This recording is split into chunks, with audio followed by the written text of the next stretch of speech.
Hey everyone, in today's video we are going to see one more video of English. So let's start. Last video में हमने देख लिया था, ये chapter number 5 start किया था द क्रूक थिंकर्स। सो बहुत ही डिटेल में एक्सप्लेन किया हुआ था। सो आपने नहीं देखा तो ज़रूर देख लेना। और दो प्लेलिस्ट हैं, एक इंग्लिश स्टोरीज ट्रांसलेशन, दूसरा है बेसिक्स ऑफ इंग्लिश। सो जो लोग इंग्लिश की जर्नी एकदम स्टार्टिंग से स्टार्ट करना चाहते हैं तो उनके लिए बेसिक्स ऑफ इंग्लिश वाले वीडियोज़ हैं। उसे आप देखोगे तो आपके लिए ज़्यादा हेल्पफुल रहेगा इंग्लिश सीखना, क्योंकि उसमें बहुत छोटे छोटे सेंटेंसेस, ईजी वर्ड्स और ईजी मैं कह सकती हूँ ग्रामर के रूल्स भी बहुत ही कम हैं, तो ईजी पड़ेगा आपके लिए वो। उसके बाद ये स्टोरीज़ वाले देखिए, क्योंकि स्टोरीज़ वाले जो वीडियोज़ हैं वो थोड़े से आपके लिए हार्ड होंगे, क्योंकि हार्ड वर्ड यहाँ पे ज़्यादा रहेगा, लॉन्ग सेंटेंसेस हैं और यहाँ पे ग्रामर के रूल्स भी ज़्यादा ही मिलेंगे आपको। Okay, let's start. यहाँ से करना था हमें, राइट? यहाँ से ये वाला जो लाइन है यहाँ पे, ये वाली लाइन से, they thought if we are ready with a heavy stick when the. तो रीडिंग के लिए भी कमेंट्स आ रहे हैं कि आप रीडिंग भी बताइए। तो रीडिंग यहाँ पे तो मैं करती हूँ, तो आपको ध्यान देना है, जिस तरीके से मैं रीड करूँगी वैसे ही आपको भी रीड करना है और करेक्ट प्रोनाउंसिएशन भी आपको करना है। ओके, दे थॉट, एक से ज़्यादा हैं, दो लोग, दो चोर थे, इसीलिए दे यूज़ किया है। तो दे का मतलब हम हिंदी में क्या बोलते हैं, या तो वे या उन्होंने। तो जैसे सेंटेंस हिंदी में बने वैसे समझना है। और इंग्लिश में कैसे समझेंगे आप कि दे यानी एक से ज़्यादा लोगों की बात हो रही है। दे थॉट, उन्होंने सोचा। थिंक, थॉट, थिंक का थिंक यानी सोचना होता है। थिंक यानी सोचना, उसका सेकेंड फॉर्म है थॉट। तो सब्जेक्ट के बाद यानी कर्ता के बाद तुरंत ही वर्ब्स का सेकेंड फॉर्म आया है। वर्ब यानी क्रिया, ये क्रिया है।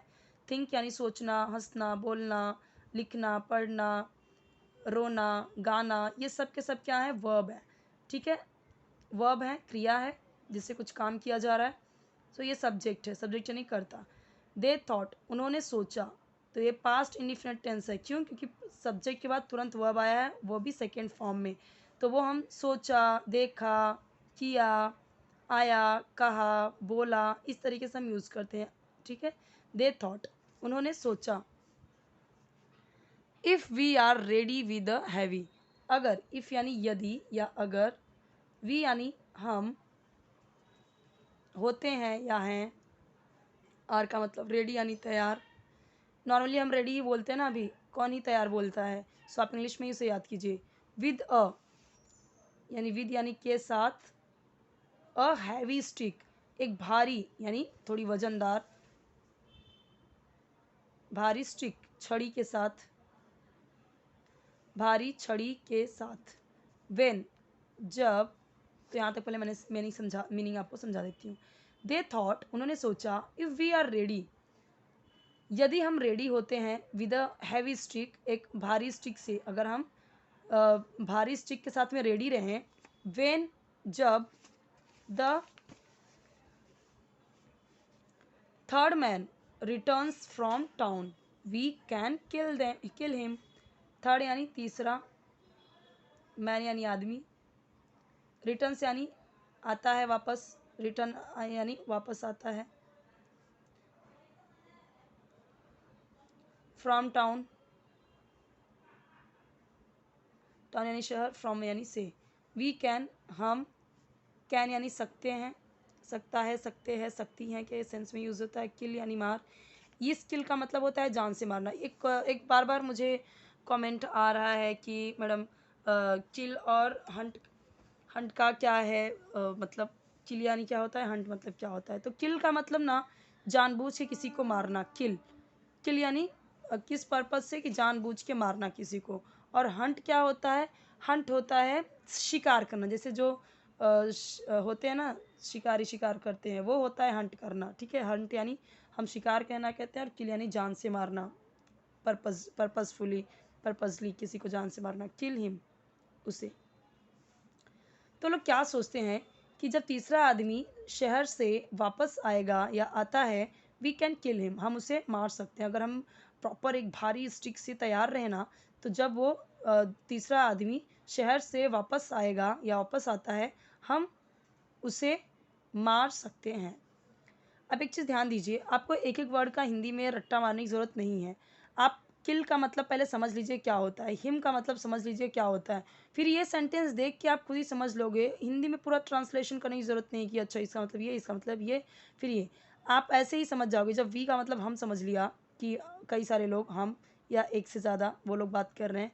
कैन यानी सकना होता है, किल यानी मारना होता है, हिम यानी उससे, तो इसका मतलब ही क्या निकल गया, can, we can kill him यानी उसे मार सकते हैं। तो ऐसा आप सोचिए, हर चीज़ का ट्रांसलेशन हिंदी में करेंगे तो टफ पड़ जाएगा।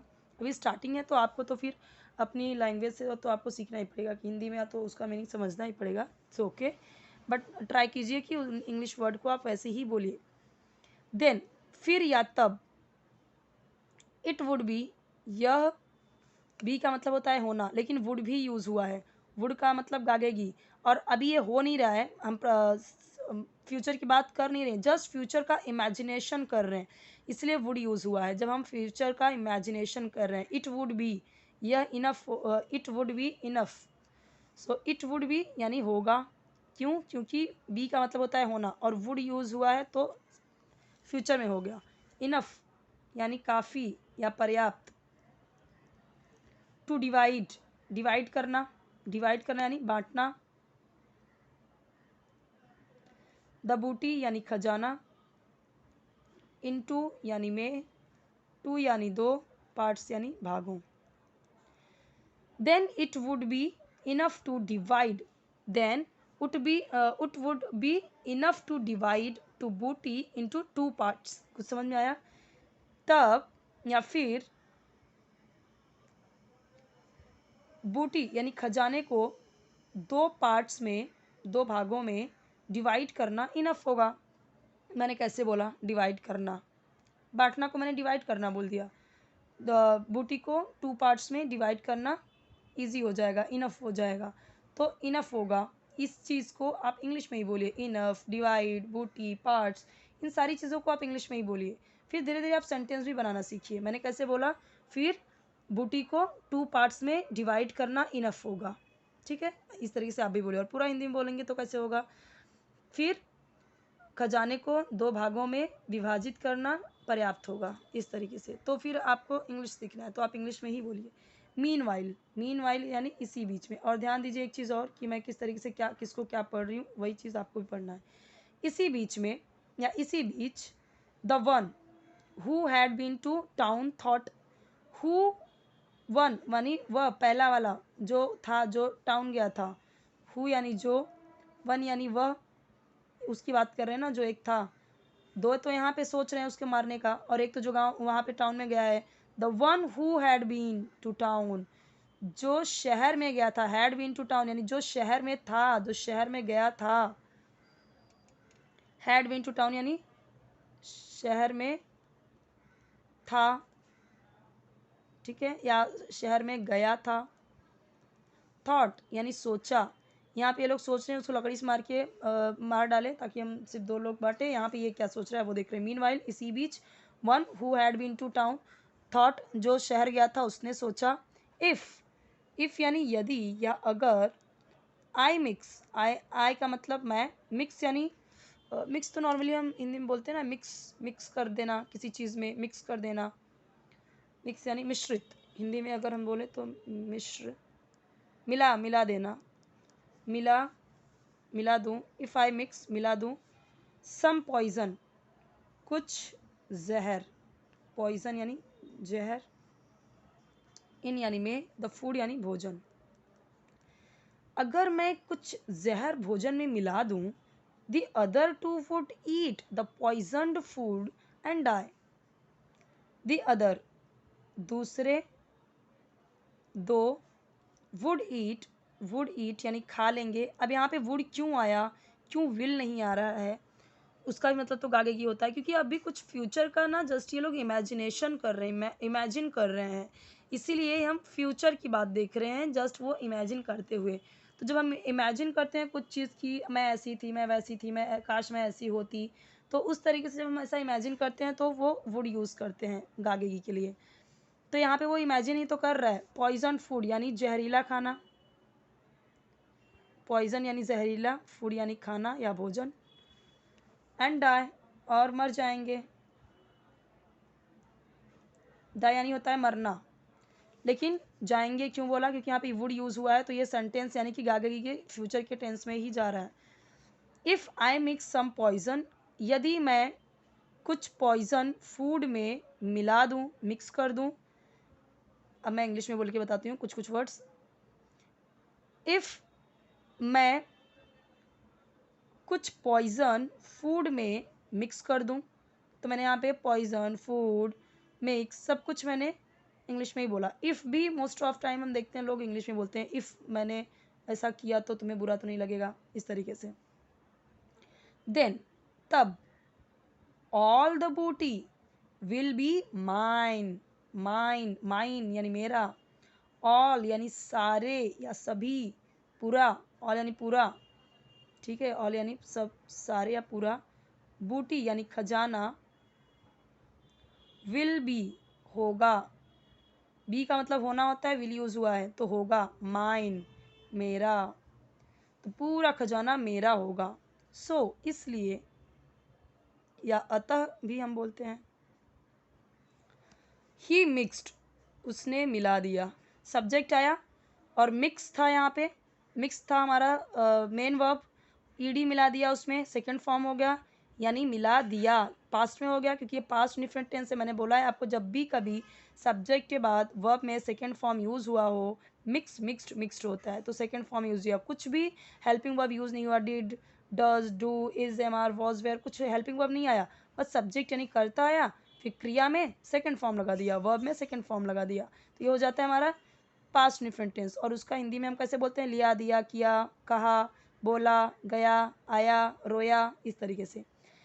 मतलब जब हम ये वर्ब यूज़ करते हैं, क्राइड यानी रोया या चिल्लाया, सेड यानी कहा, कॉल्ड बुलाया, इस तरीके से मेरे बोलने का मतलब ये है। ही मिक्स्ड उसने मिला दिया या मिलाया,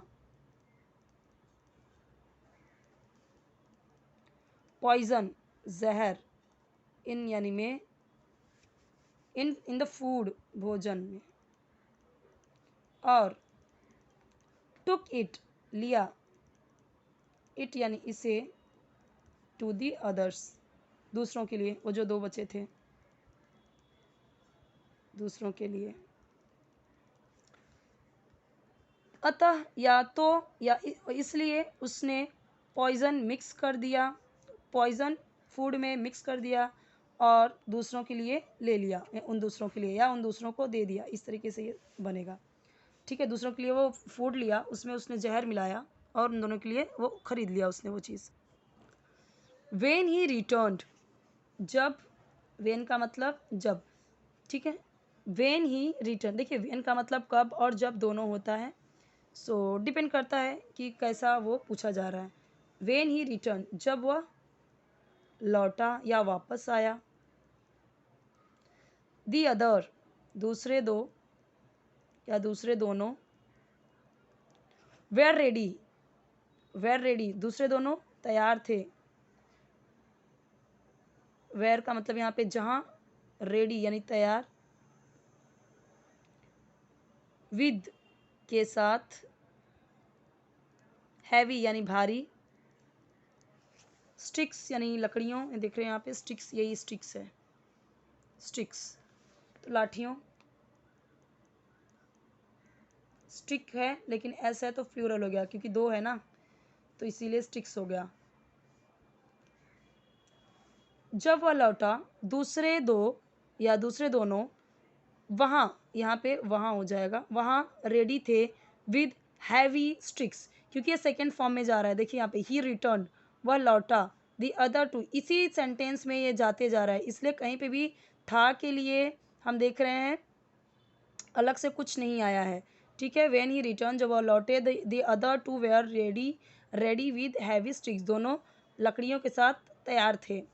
दे बीट हिम टू डेथ, उन्होंने, उन दोनों ने, बीट यानी पीटा, हिम यानी उसे, टू डेथ मरने तक, हिंदी में हम इसे कैसे बोल सकते हैं, उन्होंने उसे मरने तक पीटा, या ऐसे होगा उन्होंने उसे मार मार कर मतलब पीट पीट कर मार दिया, इस तरीके से भी होगा, ठीक है हिंदी में, क्योंकि यहाँ पे बोला है बीट हिम टू डेथ, मरने तक, तो ऐसे भी होगा ना कि उन्होंने उसे मार मार के मार दिया, ठीक है, पीट पीट के, बीट यानी पीटना, पीट पीट के मार दिया, हिंदी में नॉर्मली हम किसी भी तरीके से अपना सेंटेंस बना सकते हैं, बट इंग्लिश में आपको ये देखना है, ये दो की बात हो रही, दे उन्होंने बीट किया, उसे मारा, हिम यानी उसे टू डेथ, मरने तक, टू डेथ, डेथ तक। नाउ अब दे एट उन्होंने खाया, एट तो यहाँ पे देखिए ईट यानी होता है खाना, फर्स्ट फॉर्म, सेकेंड फॉर्म होता है एट और थर्ड फॉर्म होता है ईटन। ठीक है, तो ये कौन सा टेंस हुआ हमारा, पास्ट डिफरेंट टेंस। क्यों? क्योंकि सब्जेक्ट आया, कर्ता आया, तुरंत के तुरंत वर्ब का सेकेंड फॉर्म आ गया। तो जहाँ पे भी सेकेंड फॉर्म दिखे समझ जाइए वो क्या है, पास्ट डिफरेंट टेंस या सिंपल पास्ट। तो हिंदी में हम उसे बनाएंगे तो कैसे, उन्होंने खाया, आया ना, या ये मैंने आपको पहले भी बताया, आया, गया, खाया, पिया, इस तरीके से पास्ट में दिखाते हैं उस टेंस को, सेंटेंस को। Now they at the food, भोजन या खाना, एंड और अलास अफसोस, दे यानी वे, टू डाइड वे भी, ये टू का मतलब क्या होगा, टी डबल ओ, टू का मतलब भी, मर गए, डाइड सेकेंड फॉर्म यूज हुआ है तो मर गए, दे टू ये सब्जेक्ट हुआ आपका, they too died, they too वे भी डाइड, सेकेंड फॉर्म यूज हुआ है, वही सब फिर से पास्ट डिफरेंट टेंस, वो भी मर गए। As you sow you reap, ये कहावत है, हिंदी में हम बोलते हैं ना जैसा बोगे वैसा काटोगे, वही है, एज यू सो जैसा बोगे, सो वैसा, यू रीप तुम काटोगे या काटोगे। नॉर्मली सिंपल सी बात है कि सामने वाले के लिए ही बोला जा रहा है कि जैसा बोगे वैसा काटोगे। अब ध्यान समझिए, यहाँ पे कुछ जो हार्ड वर्ड्स हैं उन्हें लर्न करना है, बहुत ज़्यादा हार्ड वर्ड इसमें नहीं है पहले वाले में। अच्छा, स्क्रीनशॉट लेने के लिए कमेंट्स आते हैं कि आप पेन और अपनी फिंगर्स हटा लिया कीजिए, तो देखिए स्क्रीनशॉट आप ले सकते हैं इसका, उसके बाद मैं आपको कुछ समझाती हूँ।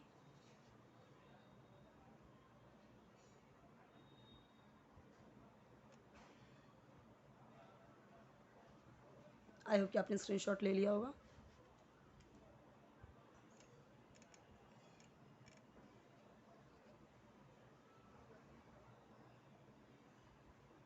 ओके, नाउ अब यहाँ पे एक चीज़ देखिए, टू आया है, जैसे हम बोलते हैं ना कि यू टू, जैसे किसी ने बोला कि आज आप बहुत अच्छे लग रहे हो, तो हम बोल देते हैं यू टू, तो कौन सा वाला टू होता है, ये वाला नहीं, ये वाला टू होता है। क्यों? क्योंकि टू का मतलब भी, इस टू का मतलब होता है भी, ये वाला टू जो होता है वो तो कई जगह पे यूज़ किया जाता है। जैसे मैंने बोला कम टू मी, मेरे पास आओ, जैसे यहाँ पे मैंने बोलते हैं हिम टू डेथ, मरने तक।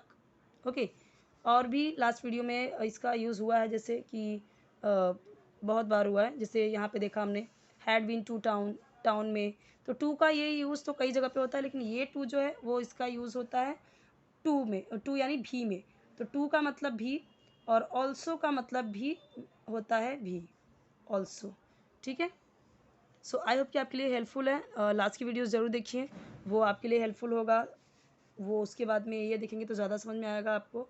और कोई भी वीडियो चाहिए तो कमेंट सेक्शन में बताइए, चैनल जरूर सब्सक्राइब कीजिए, वीडियो लाइक कीजिए, फ्रेंड्स के साथ शेयर कीजिए। और कोई भी वीडियो चाहिए, आपको लगता है कि मुझे ये सीखना है, या मुझे इंटरव्यू के लिए इंग्लिश सीखनी है, या डेमो के लिए सीखना है, या घर में बच्चों से कैसे बात करनी है, इंग्लिश के बारे में आपको आपके जो भी प्रॉब्लम्स हैं आप शेयर कर सकते हो, उस पर मैं वीडियो ज़रूर बनाऊंगी। क्योंकि जैसे जैसे आपके कमेंट्स आ रहे हैं वैसे वैसे मैं उस तरीके से अपने टीचिंग में मॉडिफाई कर रही हूँ, चेंजिंग कर रही हूँ।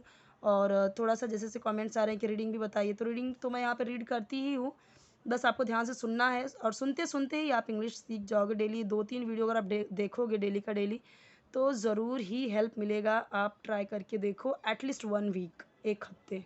ओके, फिर आपको खुद चेंजेस नज़र आएगा, और फिर इसी तरीके से आप इंग्लिश को इम्प्रूव कर सकते हो। करेक्ट प्रोनाउंसिएशन बहुत ज़रूरी है, जैसा कि मैं हमेशा बोलती हूँ, क्योंकि इंग्लिश जब आप बोल रहे हो तो आपको ध्यान देना है कि आप किस वर्ड को कैसे प्रोनाउंस कर रहे हो, कैसे बोल रहे हो उसको। ठीक है, रॉन्ग बोलोगे तो फिर वही लोग हंसने वाला काम करते हैं, तो वो थोड़ा सा आपको ध्यान देना है। और दूसरी चीज़ ये है कि हार्ड वर्ड की मीनिंग, वोकैबुलरी बहुत इंपॉर्टेंट है। जैसे मैं इतना हिंदी बोल रही हूँ, तो वो हिंदी हम कैसे बोलते हैं, हमें वो सारे शब्दों की मीनिंग पता है, तो वो शब्द की मीनिंग पता होने ज़रूरी है। अगर आपको शब्दों की मीनिंग ही नहीं पता होगा तो फिर आप कैसे ही कोई भी वर्ड या सेंटेंस बोल पाओगे, राइट।